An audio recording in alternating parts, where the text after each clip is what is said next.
Nous nous étions vus la dernière fois pour le résultat du second tour des élections présidentielles. Et je vous avais posé la question que tout le monde se posait à l'époque. C'était tout simplement, vu les connaissances et les relations que vous avez avec le président de la République, que vous avez soutenu en le parrainant, vous avez fait partie du cercle un peu fermé quand même des maires qui l'ont parrainé et qui l'a invité. Il a une attention particulière pour la ville de Lourdes. Donc, je vous avais posé la question, est-ce que vous allez rester près de votre téléphone en attendant peut-être un appel du président de la République pour des fonctions ministérielles, secrétaire d'État, que sais-je. Vous nous aviez répondu qu'il n'en était hors de question.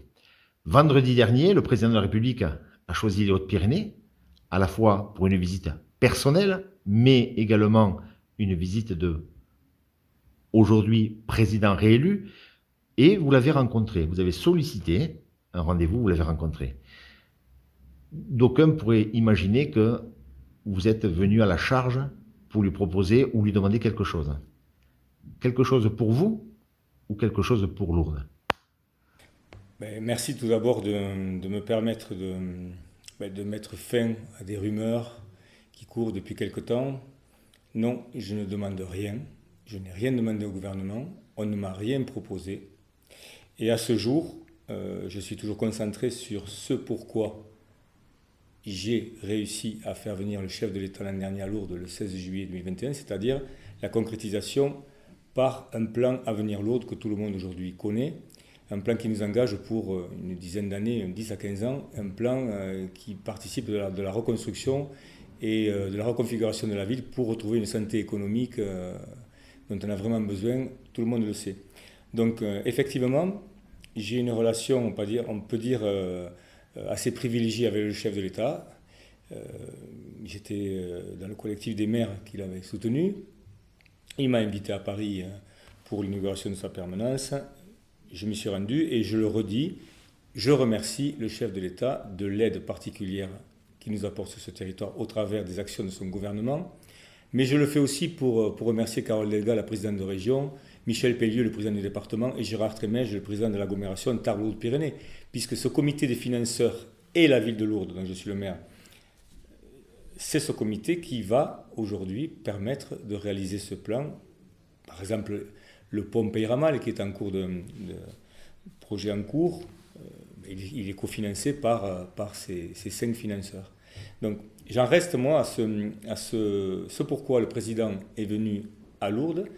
Et effectivement, nous avons créé une relation entre nous deux, une relation très très rapprochée, c'est vrai, à tel point que je lui ai demandé vendredi dernier, au cours d'une visite privée, de me consacrer un temps sur des dossiers très particuliers qui concernent Lourdes et son territoire. Par exemple, je ne citerai pas de détails parce que c'est sous le couvert de ce que nous sommes dit.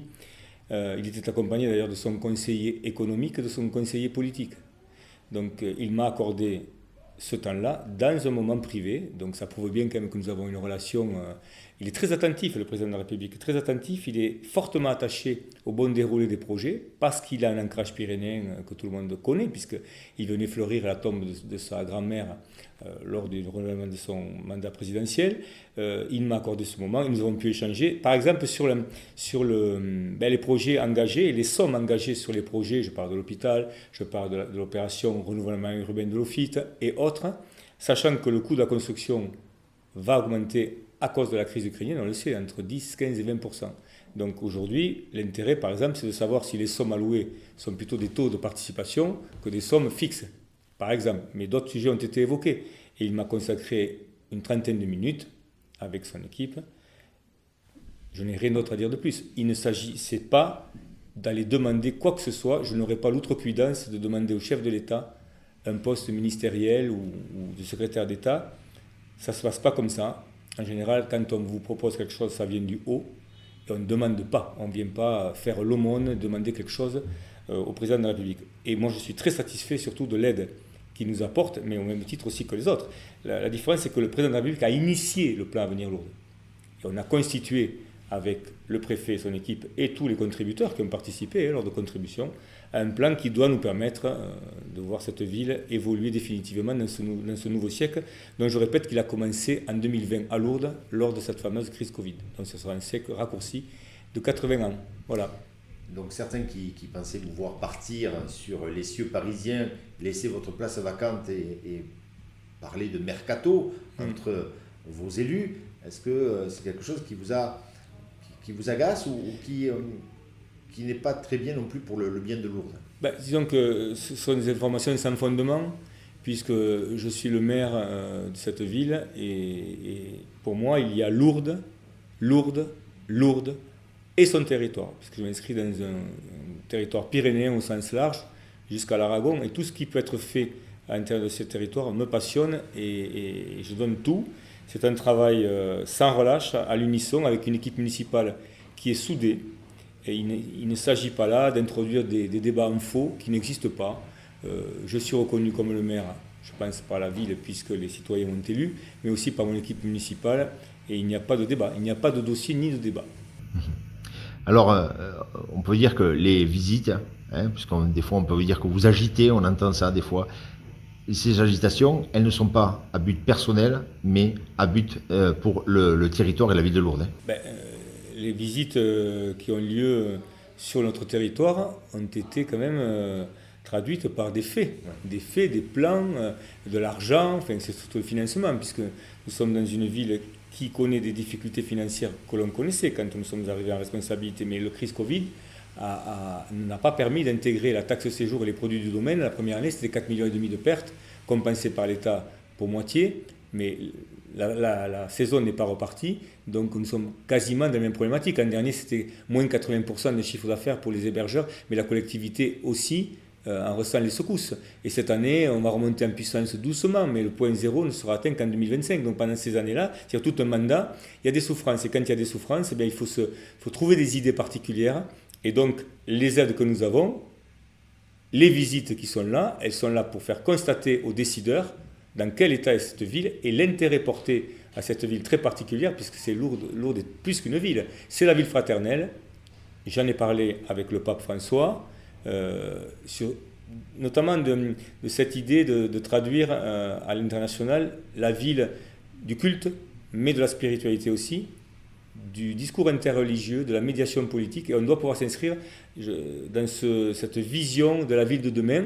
Donc toutes ces visites-là ont un intérêt particulier, c'est de porter un projet avec une vraie vision, qui est reconnue quand même par tous ceux qui nous aident. Ça, au moins, on peut s'enorgueillir d'avoir un projet global avec une vision pour la ville, pour le siècle qui vient.